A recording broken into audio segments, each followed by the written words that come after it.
Hi hello welcome back to my YouTube channel. ಎಲ್ಲರೂ ಹೇಗಿದ್ದೀರಾ? I hope ಚೆನ್ನಾಗಿದ್ದೀರಾ ಅಂತ ಅಂದ್ಕೊಂಡಿದ್ದೀನಿ. ಸೊ ಇವತ್ತು ನಾನು ಬೆಳಗ್ಗಿಂದ ಲಾಗ್ನ ಶುರು ಮಾಡ್ತಾ ಇದ್ದೀನಿ.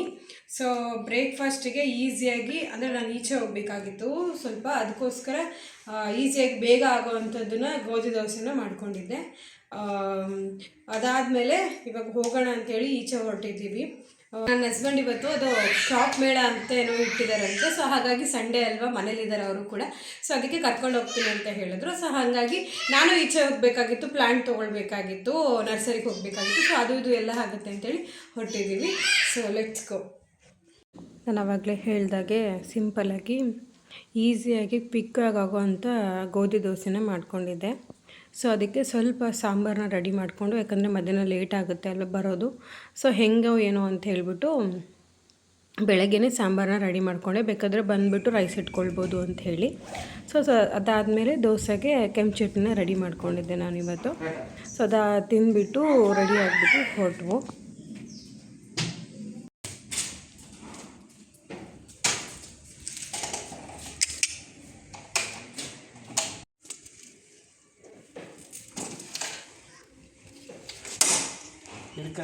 ಟ್ಯಾಂಕ್ ಇருக்கு.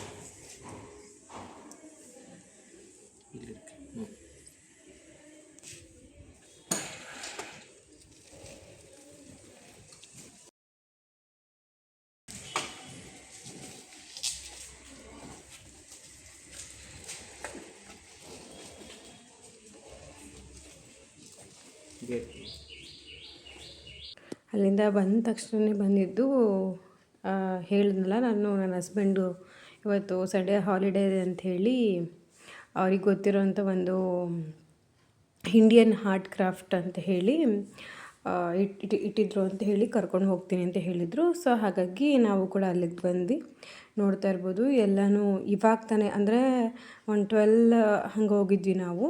ಸೊ ಅವಾಗಿನ್ನ ಓಪನ್ ಮಾಡಿದ್ರು ಅನಿಸುತ್ತೆ. ಇನ್ನೂ ಎಲ್ಲನೂ ಇಟ್ಟಿರ್ತಾಯಿದ್ರು, ಎಲ್ಲ ಶಾಪ್ಸ್ ಎಲ್ಲ ಓಪನ್ ಮಾಡ್ತಾಯಿದ್ರು. ಸೊ ನಾವು ಫಸ್ಟ್ ಎಂಟ್ರೆನ್ಸೇ ಏನು ಗೊತ್ತಾ, ಫಸ್ಟ್ ಇದ್ದಿದ್ದೆ ಬುಕ್ ಸ್ಟಾಲ್.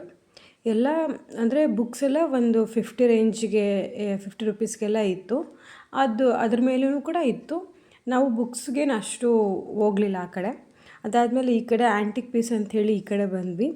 ಇಲ್ಲಿ ಕೂಡ ತುಂಬ ಕಾಸ್ಟ್ ಇತ್ತು, ಆ್ಯಂಟಿಕ್ ಪೀಸ್ ಅಲ್ವಾ. ಸೊ ಹಾಗಾಗಿ ಆದರೆ ಏನು ಗೊತ್ತಾ ಸ್ಪೆಷಾಲಿಟಿ ಏನು ಅಂತಂದರೆ, ತುಂಬ ಚಿಕ್ಕ ಚಿಕ್ಕದೆಲ್ಲ ಚೇರ್ಸ್ ಎಲ್ಲ ತುಂಬ ಸೆಟ್ ಇತ್ತು, ಡೈನಿಂಗ್ ಸೆಟ್ ಎಲ್ಲ ಇರುತ್ತಲ್ಲ. ಆಮೇಲೆ ನಾವು ಬಾಲ್ಕನಿಗೆ ಹೇಗೆ ಸೆಟ್ ಮಾಡ್ಕೊಳ್ತೀವಲ್ವ, ಸೊ ಅದು ಕೂಡ ಎಲ್ಲ ತುಂಬ ಚೆನ್ನಾಗಿ ಇತ್ತು, ತುಂಬ ಚಿಕ್ಕದೆಲ್ಲ ಇತ್ತು. ಅದಾದಮೇಲೆ ನೆಕ್ಸ್ಟ್ ಬಂದಿದ್ದೆ ಇಲ್ಲಿ ಏನೋ ಇದು ಸ್ಟೋನಿಂದ ಅಂತ ಮಾಡಿರೋದು. ಸೊ ಅದೆಲ್ಲನೂ ಕೂಡ ಇಟ್ಟಿದ್ರು. ಸೊ ಅದಾದಮೇಲೆ ಕ್ಲಾತ್ಗೆಲ್ಲ ಬಂದ್ವಿ. ಬಟ್ ಕ್ಲಾತ್ ಎಲ್ಲ ನನಗೆ ಅಷ್ಟು ಇಷ್ಟ ಆಗಲಿಲ್ಲ, ಯಾಕಂದರೆ ತುಂಬ ಕಾಸ್ಟ್ ಅಂತ ಅನ್ನಿಸ್ತು. ನೋಡ್ತಾ ಇರ್ಬೋದು ನೀವು ಇಲ್ಲಿ, ಅವರು ಎಷ್ಟು ಒಂದು ಸೆಟ್ ಕುರ್ತಾ ಸೆಟ್ಟಿನೇ 850 900 ರುಪೀಸ್ ಏನೋ ಹೇಳ್ತಾಯಿದ್ರು.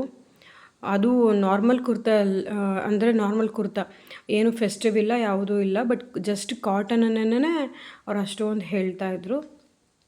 ಸೊ ಹಾಗಾಗಿ ನಂಗೆ ಅಷ್ಟು ಅದು ಇಷ್ಟ ಆಗಲಿಲ್ಲ. ಸೊ ನೆಕ್ಸ್ಟು ಮುಂದೆ ಹೋದಾಗೆ ಅಂದರೆ ಏನು ಗೊತ್ತಾ, ಇದು ಫಸ್ಟು ಹೊರ್ಗಡೆ ಒಂದು ಬುಕ್ ಸ್ಟಾಲ್ ಇದೆ ಆ್ಯಂಡ್ ಆ್ಯಂಟಿಕ್ ಪೀಸ್ ಒಂದು ಶಾಪ್ ಇದೆ. ಅದರ ಎದುರುಗಡೆ ಸೆರಾಮಿಕ್ಸ್ ಎಲ್ಲ ಇಟ್ಟಿದ್ದಾರೆ, ಪೂರ್ತಿ ಸೆರಾಮಿಕ್ಸೇ ಇಟ್ಟಿದ್ದಾರೆ. ಅದ್ರ ಒಳಗಡೆ ನಮಗೆ ಈ ಥರ ಶಾಪ್ಸ್ ಸಿಗುತ್ತೆ, ಆಯಿತಾ. ಸೊ ನೋಡ್ತಾ ಇರ್ಬೋದು ನೀವು ಇಲ್ಲಿ ಜ್ಯುವೆಲ್ರಿ ಶಾಪ್ ಕೂಡ ಇದೆ. ಅದರಲ್ಲಿ ನಮಗೆ ಜರ್ಮನ್ ಸಿಲ್ವರ್ ಕೂಡ ಇದೆ, ಹಾಗೆ ನಮ್ಗೆ ಗೋಲ್ಡ್ ಪ್ಲೇಟೆಡ್ ಕೂಡ ನಮ್ಗೆ ಜ್ಯುವೆಲ್ರಿ ಸಿಗುತ್ತೆ. ಸೊ ಅದಾದಮೇಲೆ ನೆಕ್ಸ್ಟ್ ಇಲ್ಲಿ ನಮಗೆ ನೋಡ್ಬೋದು ನೀವು ವೆರೈಟೀಸ್ ಅಂದರೆ ತಿನ್ನಲಿಕ್ಕೆ ಕುರ್ಕುರೆ ಸ್ನ್ಯಾಕ್ಸ್ ಐಟಮ್ಸ್ ಕೂಡ ಇದೆ. ಆ್ಯಂಡ್ ಇದಕ್ಕೇನು ಅನ್ನೋದು ನಂಗೆ ಗೊತ್ತಿಲ್ಲ, ಬಟ್ ಅದನ್ನು ಕೂಡ ಅವರು ಟೇಸ್ಟು ಕೂಡ ಕೊಡ್ತಾಯಿದ್ರು. ಟೇಸ್ಟ್ ನೋಡಿಬಿಟ್ಟು ನಾವು ತೊಗೊಳ್ಬೋದಿತ್ತು, ಆ ಥರನೂ ಕೊಡ್ತಾಯಿದ್ರು. ನೆಕ್ಸ್ಟು ಕಿಚನ್ ಐಟಮ್ಸ್ ಕಡೆ ಬಂದರೆ ಚಾಪರ್ ಅದೆಲ್ಲ ಇಟ್ಟಿದ್ರು. ಚಾಪರ್ ನನಗೇನು ಅಷ್ಟು ಇಷ್ಟ ಆಗಲಿಲ್ಲ, ಬಿಕಾಸ್ ಅಷ್ಟು ಕ್ವಾಲಿಟಿ ಇರುತ್ತೆ ಅಂತ ನನಗೆ ನಂಬಲಿಕ್ಕೆ ಆಗಲಿಲ್ಲ. ಬಿಕಾಸ್ ಅವ್ರು ಮತ್ತೆ ಇವಾಗ ಒಂದು ಸಲ ಸೇಲ್ ಮಾಡಿಬಿಟ್ಟು ಹೋದರೆ ಮತ್ತೆ ತಿರ್ಗಾ ಸಿಗೋದೇ ಇಲ್ಲ, ಆಯಿತಾ. ಮತ್ತು ಕಾಸ್ಟ್ ಕೂಡ ತುಂಬಾ ಇತ್ತು. ಸೊ ಹಾಗಾಗಿ ನನಗೆ ಬೇಡ ಅಂತ ಅನ್ನಿಸ್ತು. ಅದಾದಮೇಲೆ ಈ ಕಡೆ ಟಾಯ್ಸ್ ಶಾಪಿಗೆ ಬಂದು ನೋಡ್ತಾ ಇರ್ಬೋದು ನೀವು ಇಲ್ಲಿ. ಏನು ಗೊತ್ತಾ, ಇಲ್ಲಿ ಇಷ್ಟು ಚಿಕ್ಕ ಚಿಕ್ಕ ಟಾಪ್ಸ್ ಇದೆ ನೋಡಿ, ನೋಡ್ತಾ ಇರ್ಬೋದು ನೀವು. ಎಷ್ಟು ಮಿನಿ ಅಂದರೆ ಒಂದು 2 ಇಯರ್ಸ್ ಮಕ್ಕಳು ಕೂಡ ಅಂದರೆ ಗರ್ಲ್ ಬೇಬಿ ಕೂಡ ನಾವು ವೇರ್ ಮಾಡ್ಬೋದಿತ್ತು ಕುರ್ತಾನ. ಆ ಥರ ಇತ್ತು ನನಗೆ. ಅದಕ್ಕೋಸ್ಕರ ಅದನ್ನು ಒಂದು ಕ್ಲಿಪ್ ತೊಗೊಂಡೆ ನಾನು ನಿಮ್ಗೆ ತೋರಿಸ್ಬೇಕು ಅಂತ. ಆ ಥರದ್ದು ನಾನು ಯಾವತ್ತೂ ನೋಡಿರಲಿಲ್ಲ, ಅಷ್ಟು ಚಿಕ್ಕ ಮಕ್ಕಳಿಗೆ ಕುರ್ತಾ ಸಿಗುತ್ತೆ ಅನ್ನೋದನ್ನು. ಸೊ ಅದಕ್ಕೋಸ್ಕರ ನಿಮಗೂ ಕೂಡ ಶೋ ಮಾಡಿದೆ, ನಾನು ತೋರಿಸ್ದೆ. ಸೊ ನೆಕ್ಸ್ಟು ವಾಚ್ ಸೆಕ್ಷನಿಗೆ ಬಂದ್ವಿ. ಅಲ್ಲಿ ಏನು ಗೊತ್ತಾ, ಗ್ಯಾರಂಟಿ ಕೊಡಲ್ಲ ಅಂತ ಹೇಳಿದ್ರು ಅವರು ಮುಂಚೆನೇ. ನಾನು ಗ್ಯಾರಂಟಿ ಇದೆಯಾ ಏನು ಅಂತ ಕೇಳಿದೆ. ಇಲ್ಲ, ಗ್ಯಾರಂಟಿ ಕೊಡಲ್ಲ ನಾವು ಅಂತ ಹೇಳಿದ್ರು. ಸೊ ಹಾಗಾಗಿ ನಾನು ವಾಚ್ ಸೆಕ್ಷನ್ಗೆ ಹೋಗಲಿಲ್ಲ. ಆ್ಯಸ್ ಯೂಶ್ವಲ್ ಮತ್ತೆ ನಾವು ಲೇಡೀಸ್ ಗೊತ್ತಲ್ವಾ, ಮತ್ತು ತಿರ್ಗಾ ಜ್ಯುವೆಲ್ರಿ ಸೆಕ್ಷನ್ಗೆ ನಾನು ಬಂದೆ. ನೋಡ್ತಾ ಇರ್ಬೋದು ನೀವಿಲ್ಲಿ ನಾನು ರೆಡಿ ಇರುತ್ತಲ್ವ ನತ್ತು. ಸೊ ಅದನ್ನು ನಾನು ಟ್ರೈ ಮಾಡಬೇಕು ಅಂತ ಮಾಡ್ತಾಯಿದ್ದೀನಿ. ಆ್ಯಕ್ಚುಲಿ ನನಗೆ ಈ ಥರ ಪ್ರೆಸ್ಸಿಂಗ್ ಇರುತ್ತಲ್ಲ, ಆ ಥರದ್ದು ಇಟ್ಕೊಳ್ಬೇಕು ಅಂತ ಇಷ್ಟ ಇತ್ತು. ಸೊ ಹಾಗಾಗಿ ಟ್ರೈ ಮಾಡ್ತಾಯಿದ್ದೆ. ನಾನು ತೊಗೊಳ್ಳಿಲ್ಲ, ಆದರೆ ನನ್ನ ಹಸ್ಬೆಂಡ್ ಬೇಡ ಅಂತ ಹೇಳಿದ್ರು. ಸೊ ಅದಾದಮೇಲೆ ಫಿಂಗರಿಂಗ್ ತೊಗೊಳ್ಳೋಣ ಅಂತ ಹೇಳ್ತಾಯಿದ್ರು ನನ್ನ ಹಸ್ಬೆಂಡ್, ತೊಗೋ ಅಂತ.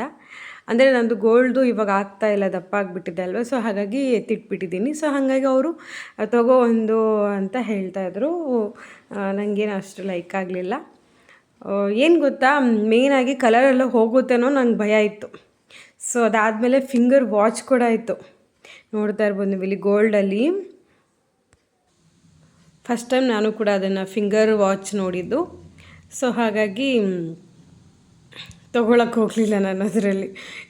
ಯಾಕಂದರೆ ಹ್ಯಾಂಡ್ ವಾಚೇ ಬರೋದು ಡೌಟ್ ಅಂತ ಹೇಳಿದ್ರು. ಇನ್ನು ಫಿಂಗರ್ ಬರುತ್ತೆ ಅನ್ನೋದು ನನಗೆ ಡೌಟೇ ಇತ್ತು. ಬಾಳಿಕೆ ಬರಲ್ಲ ಅಂತ ಹೇಳ್ಬಿಟ್ಟು ಬಿಟ್ಟೆ ನಾನು ಅದನ್ನು. ಅದಾದಮೇಲೆ ನೆಕ್ಸ್ಟು ನಮ್ಮ ಪಾಪು ಆ್ಯಸ್ ಯೂಶ್ವಲ್ ಟಾಯ್ಸ್ ಎಲ್ಲ ಸ್ಟಾರ್ಟ್ ಆಯಿತು ನೆಕ್ಸ್ಟು. ಸೊ ನೋಡ್ತಾ ಇರ್ಬೋದು ನೀವು ಇಲ್ಲಿ ಎಲ್ಲನೂ ನೋಡ್ತಾ ಇದ್ದೆ ನಾನು, ಅದು ಬೇಕು ಇದು ಬೇಕು ಅಂತೆಲ್ಲ ಹೇಳಿ. ನೋಡಿ ಇಲ್ಲಿ ಅವನಿಗೆ ಒಂದೇ ಒಂದು ಕೊಕ್ಕೋ ಒಂದು ಜಾಸ್ತಿ ಇಷ್ಟಪಟ್ಟ, ಅದು ಬೇಕೇ ಬೇಕು ಅಂತ. ಸೊ ಅದಕ್ಕೆ ಅದನ್ನು ತೊಗೊಂಡು ಇನ್ನು ಉಳಿದೆಲ್ಲ ಅವನು ಮತ್ತೆ ಬೇಕು ಅಂತಿರ್ದಾನಲ್ವ, ಆ್ಯಸ್ ಯೂಶ್ವಲ್ ಮಕ್ಕಳು ಹಾಗೇ. ಸೊ ಹಾಗಾಗಿ ಮತ್ತೆ ಕರ್ಕೊಂಡು ಬಂದ್ವಿ. ಇನ್ನೊಂದು ಏನು ಗೊತ್ತಾ, ಮಿನಿಯೇಚರ್ ಇದೆ ನೋಡಿ ಇಲ್ಲಿ ನಿಮಗೆ. ಟೀ ಕಾಪ್ಸ್ ಸಾಸರ್ ಇದೆಯಲ್ವ, ಅದು ಮಿನಿಯೇಚರ್ ಇತ್ತು. ಸೊ ಹಾಗಾಗಿ ಅದನ್ನು ಒಂದು ಕ್ಲಿಪ್ ತೊಗೊಂಡೆ. ಬಟ್ ಅದು ಒಂದು ಸೆಟ್ಟು, ಒಂದು ಕಪ್ಪು ಸಾಸರು ಮತ್ತು ಮಗ್ ಬರುತ್ತೆ. ಸೊ ಅದಕ್ಕೇನೆ ಅವರು 700 ರೂಪೀಸ್ ಹೇಳಿದ್ರು. ಸೊ ಅದಾದಮೇಲೆ ಮುಗಿಸ್ಕೊಂಡು ಮನೆಗೆ ಬಂದ್ವಿ. ಪಾಪುನ ಮಲಗಿಸ್ಬಿಟ್ಟು ನಾವು ಊಟ ಎಲ್ಲ ಮಾಡಿಕೊಂಡು. ಸೊ ಸಂಜೆ ಆಗಿತ್ತು. ಅವ್ರ ಡ್ಯಾಡಿ ಏನೋ ಸ್ವಲ್ಪ ವರ್ಕ್ ಇದೆ ಅಂತ ಹೇಳಿ ಮಾಡ್ಕೋತಾಯಿದ್ರು. ಆ ಟೈಮಲ್ಲಿ ನಮ್ಮ ಪಾಪು ನೋಡಿ ಏನು ಕೆಲಸ ಮಾಡ್ತಾಯಿದ್ದಾನೆ ಅಂಥೇಳಿ. ನಾನು ಹಾಲನ್ನು ಬಿಸಿ ಮಾಡಲಿಕ್ಕೆ ಇಟ್ಟಿದ್ದೆ, ಅಲ್ಲಿ ನೋಡ್ಕೊಳ್ತಾ ಇದ್ದೆ, ನಾನು ಕಿಚನಲ್ಲಿದ್ದೆ. ಇವರು ಬಾತ್ರೂಮಲ್ಲಿ ಏನೋ ಮೊಳೆ ಬಡಿಬೇಕು ಅಂಥೇಳಿ ಮಾಡ್ತಾಯಿದ್ರು. ಇವಂದು ನೋಡಿ ಕೆಲಸನ ಏನು ಮಾಡ್ತಿದ್ದಾನೆ. ಒಂದು ಚೂರು ನಾವೇನಾದರೂ ಮರೆ ಆದ್ವಿ ಅಂದರೆ ಏನೆಲ್ಲ ಮಾಡ್ದಾನೆ ನೋಡಿ, ಎಷ್ಟು ತುಂಟ ಇದೆ ನನ್ನ ಮಗ ಅಂತಂದರೆ ಹಿಡಿಲಿಕ್ಕೆ ಆಗ್ತಾಯಿಲ್ಲ. ಇವಾಗಂತರೂ ಯಪ್ಪ, ನನಗಂತರೂ ಅವನಿಗೆ ಕಂಟ್ರೋಲ್ ಮಾಡಿ ಸಾಕಾಗ್ಬಿಟ್ಟಿದೆ. ಅಂತ ಹೇಳಿ ನನಗೇ ವಾಯ್ಸ್ ಹೊಟ್ಟೋಗ್ಬಿಟ್ಟಿದೆ. ಅಷ್ಟು ತೀಟೆ ಮಾಡೋದನ್ನು ಕಲ್ತ್ಕೊಂಡ್ಬಿಟ್ಟಿದ್ದಾನೆ. ಅವತ್ತು ಒಂದಿನ ಯಾರದ್ದೋ ನೋಡಿದ್ದ ಅನಿಸುತ್ತೆ, ಒಂದು ಸ್ಕೂಟರ್ ಥರ ಇರುತ್ತೆ ಅಲ್ವಾ, 3 ಗಾಲಿದಿರುತ್ತಲ್ವ, ಅದನ್ನು ನೋಡ್ಕೊಂಡು ಬಂದಿದ್ದಾನೆ ಅನಿಸುತ್ತೆ. ಅದು ಬೇಕು ಅಂತಿದ್ದ. ಸೊ ಹಾಗಾಗಿ ನನ್ನ ಹಸ್ಬೆಂಡ್ ಅದನ್ನು ಕೂಡ ಬುಕ್ ಮಾಡಿದರು. ಅದು ಕೂಡ ಇವತ್ತೇ ಬಂತು. ನೋಡ್ತಾ ಇರ್ಬೋದು ನೀವು ಇಲ್ಲಿ ಏನು ಚೆನ್ನಾಗಿ ಆಡ್ತಾ ಇದ್ದ ಅದನ್ನು ಹಿಡ್ಕೊಂಡು. ಅದ್ರ ಮೇಲೆ ಹತ್ತಲಿಕ್ಕೆ ಅವನಿಗೆ ಭಯ ಇತ್ತು ಅನಿಸುತ್ತೆ. ಹಾಗಾಗಿ ಸುಮ್ಮನೆ ಹಿಡ್ಕೊಂಡು ಅಡ್ಡಾಡ್ತಿದ್ದ ಅಷ್ಟೇನೆ. ಸೊ ಇದಾಗಿತ್ತು ಇವತ್ತಿನ ವ್ಲಾಗ್ ನಂದು. ಸೊ ನಿಮ್ಗೇನಾದರೂ ಸ್ವಲ್ಪನಾದರೂ ಈ ವಿಡಿಯೋ ಇಷ್ಟ ಆದರೆ ಲೈಕ್ ಮಾಡಿ, ಶೇರ್ ಮಾಡಿ, ಕಮೆಂಟ್ ಮಾಡಿ. Thank you for watching.